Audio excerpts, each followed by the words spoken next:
support us to come down third Sunday of every month. We meet on the towpath near the Rose and Crown pub. So it's where the bridge that Station Road is on. We're down there. We meet at 11:30 on the third Sunday of every month. And really, the work doesn't take too long. It takes an hour or two just to go up and down the towpath and just pick it all up. I particularly need people in the river. So if you've got a rubber dinghy, or if you've got a canoe or a kayak, or even a surfboard or something you can stand on, there's only two of us at the moment that do the river. And that's where the most of the work is, because we're having to sort of grapple into branches with our litter pickers and try and get under stinging nettles and things. It's quite an effort. So the more people I can have helping me in there, the better. Most business owners I speak to say the same thing about AI. We don't know what we don't know. You may be losing hours every week to slow follow-up, repeated admin, and tasks that still depend on you, the business owner. My AI blind spot assessment finds where AI could make the biggest difference to your business. Give me 90 minutes and we may uncover hundreds of hours you could save over the next year. Check out the link in the show notes or drop me a message directly. Okay, back to the show. Welcome to the Bishop Stortford Community Podcast, the show where we shine a light on the incredible businesses, community leaders and local legends shaping our town. I'm your host, James O'Donnell, and today we are joined by Simon. Welcome to the podcast, Simon. Thank you very much. Very pleased to be here. Simon, for those of us who don't know you yet, who are you and what do you do here in Bishop Stortford? So I've lived in Stortford most of my life. I'm principally known, I guess, for fronting a local band called Uncle Funk's Disco Inferno that's been around for 30 odd years. I was also one of the early instigators of the Stortford Music Festival, and I also run a rock school in the town and around the area. So I'm sort of pretty heavily invested in local stuff, particularly with music. Yeah. Fantastic. That's such a great thing that the music festival is coming back, the Bish Bash, which we featured on the podcast. I think it's going to be a huge success. I know lots of people have been asking, when is it going to come back? So I'm delighted that's happening. We wanted to have a conversation today about the Stort and the work that you do with that. Can you talk to that a little bit? Yes, indeed. So about 14, 15 years ago, I moved onto a boat, which I live on the Stort. And on my various sort of drifts into and out from the town, I noticed how much rubbish was in the river. It's not so noticeable when you're walking along the towpath. The towpath was in a terrible state as well, but in the river you can't really see, unless you're in the water, how much rubbish there is sort of underneath the banks. But it was everywhere. Everywhere you looked, there was bottles and cans and things floating around. So I got in touch with the Canal and River Trust, who look after our stretch of the river, and they said, well, look, we're a charity. We've only got a very few volunteers that have to manage the whole of the stretch of the Stort and the River Lee. Why don't you do something about it? So I was like, right, okay, that's what I'll do then. So it was about 6 or 7 years ago now. I put a little shout out on Facebook and in the local paper and asked for volunteers. And it's now a monthly river and towpath cleanup. We call it Save Our Stort. And there's not very many of us that meet up. There's a core of about 4 or 5 now that meet up on the third Sunday of every month, and we just go up and down the towpath, and there's me and 1 or 2 other people in canoes, and we go up and down the river and clean it all up, and it's very, very satisfying, I have to say. Well, yeah, there's a weird, positive altruistic feedback loop there is of, picking up rubbish and tidying away. You shouldn't have to do it though, should you? Like it should be a lovely, clean stretch of water. But is this water company, or is this people throwing out rubbish, or what is it? Well, it's mostly people just throwing rubbish into the Stort. And where we are in Stortford, it's one of the only places along the whole of the river where the river actually flows into a town.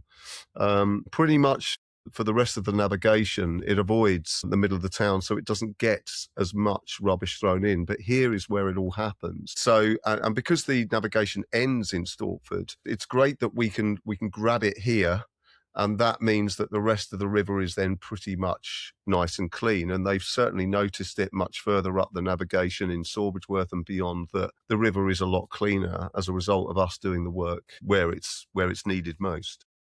Brilliant. And that's only with a handful. So what Yeah. stretch in particular do you look after from where the navigation starts? So where is that? That's by the bridge? Is it by the road Yeah, bridge? it's by the road bridge that's near the park, and obviously there's that little section that goes between Skew and the Weatherspoons, and then we basically take it all the way up to where I live and where I'm moored, which is South Mill Lock, which is the first lock on the navigation, and that's where we find most of the litter. It gets thrown in from the park. A lot of it goes in from the park, like people in the park just throwing their bottles in. Yeah. And also over the bridges as well. So for example, we're doing the cleanup this Sunday, and I was walking into town the other day, and I always walk down the towpath and just have a look at what we're dealing with. And sure enough, there's a couple of trolleys that have been thrown over the bridge since our last litter pick last month. So those we have to go and drag out. And Is it honestly people still throwing trolleys into rivers? That feels like such a 80s kind of retro weird act of rebellion. it's you'll be surprised what we pull out of the river. There's been all sorts of odd things that people throw in there, and then we have to try and drag out. And the trolleys, if they're in too long, they become a massive problem because they gradually sink into the mud, they fill up with mud, and then we have to use grapples and ropes and even boats to drag them out. And it's a huge effort to get them out, and it's quite dangerous as well. I mean, we're putting ourselves really in a bit of a situation where we're having to sort of be in the water, and it's quite muddy and silty. So but we have to get them out because they are dangerous there's a lot of boats that come into town, a lot of narrow boats and barges and things, and if they hit a trolley, it's going to be disaster for them. It's going to at best bend their props, their propellers. At worst, it's going to break their prop shafts and cause all sorts of damage. It can even sink a boat. So it's really important that we deal with those chunky bits, as well as just getting the bottles out and the cans and so on. This episode is supported by the Bishop Stortford community newsletter. There's so much happening in town, it's hard to keep up. New businesses opening, community events, local stories, and opportunities for all of us to get involved and make Bishop Stortford a great place to live. That's why we created a free weekly newsletter that brings together the best at Bishop Stortford in one place. There's no endless scrolling of hunting through Facebook groups, just the stories, events, and local updates that matter. If you'd like to stay connected to what's happening in Bishop Stortford, sign up using the link in the show notes. Okay, back to the episode. So how can we support the work that you're doing now?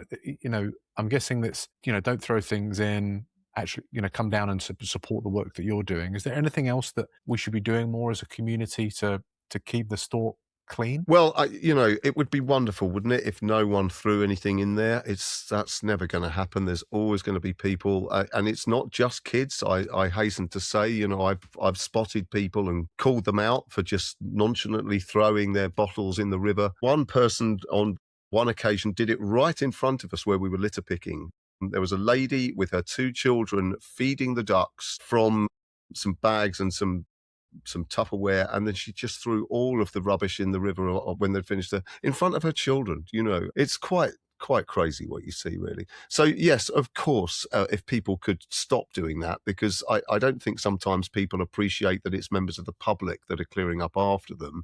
I think there's this idea that, oh yeah, there are people that get paid to do that stuff, so I can just throw my rubbish wherever I like. No, that's not a thing.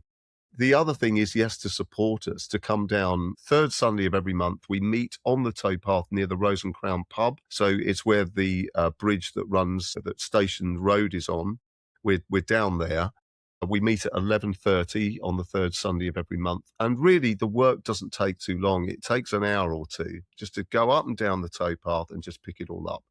I particularly need people in the river. So if you've got a rubber dinghy, or if you've got a canoe or a kayak, or even a surfboard or something you can stand on, there's only two of us at the moment that do the river. And that's where the most of the work is, because we're having to sort of grapple into branches with our litter pickers and try and get under stinging nettles and things. It's quite an effort. So the more people I can have helping me in there, the better, really. And it's just then awareness, I suppose. If you spot someone throwing some rubbish, whether it be in the river or anywhere, call them out on it.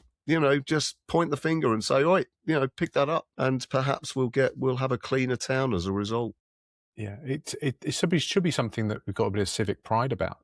Really, do you get any support from water companies or any of the various councils? Yeah, the local council support us in the sense that I've had a grant from them to buy bits of equipment. The Canal River Trust, unfortunately, have got so few people working for them, particularly down here, that they used to come and support us, but they don't anymore. But they've given us a store to put our equipment in, and that's really all we need. I don't want to put any more pressure on them because they are busy with all their work that they have to do up and down the river, just keeping the banks tidy and removing trees that have fallen in the river and so on. So yeah, I mean, we are supported in the community in that sense. Good to do you get much content on the day when you're doing the cleaning? When I say that is, I mean, like, have you had a videographer come down and video the work that you're doing just to highlight the things that you're finding, so we can I don't do enough of that. I don't have anyone doing it. It would probably be a good idea. I mean, we are kind of doing this work silently almost. We're not out there shouting about it on social media, but perhaps I should be doing that. But I'm too busy in the river picking, and I can't really risk having a phone on me doing all that. I'll drop it in the river. I know I will. It's happened before. Oh dear. I've got some videographer friends that I've met through doing the podcast, and I'm sure, just to create some content and to get some extra awareness around it, as well as doing the podcast, like, let's actually show people what's happening every month that you're getting out and doing this. And thank you for doing this. You shouldn't have to, but it's fantastic that you're out there, investing in the community, making it better for all of us up and down the river. Because the amount of people that mention, when I ask them the Stortford Spotlight questions, somewhere secretly that they hope never gets too busy, the river is often spoken about, and it wouldn't be such a fantastic place if it wasn't clean. So I appreciate the work that you're doing there. Hopefully, let's get some more people involved through creating some more awareness, and let's be proud of it. That's the idea. It is a part of our town we should be proud of, and it's a lovely bit of river, so it's nice that it's clean and then can be enjoyed by everybody. Where's the best place for if people are interested in volunteering or sharing ideas or supporting the work that you're doing there? Where can they find you online to reach out and support and come along? We have a Facebook page which is Save Our Stort, so just come to that and you can contact me on there via that. Or you can email me directly. My email address is very easy. It's simon@unclefunk.co.uk. So feel free to email me and I'll give people information and so on. Brilliant. I will put the links to that in the show notes. So if anybody wants to support, they can reach out and talk to you. Thank you. And that hopefully we can get some more, more feet on the ground to help out, but also let's get some more exposure so that people think twice about their actions in and around the store. Simon, are you ready for some Stortford Spotlight questions now? I am indeed, I think. This episode is being supported by one of my businesses, a brilliant local business called StortBox. If you've ever moved house, you'll know the pain of hunting for cardboard boxes, building them, taping them up, and then figuring out what to do with them afterwards. StortBox makes moving simpler with strong, reusable moving crates delivered straight to your door and collected when you're finished. Less stress, less waste, and a much easier move. It's a local business helping local people move smarter. So have a look at StortBox in the show notes below and see if it can make your next move a little bit easier. Okay, back to the episode.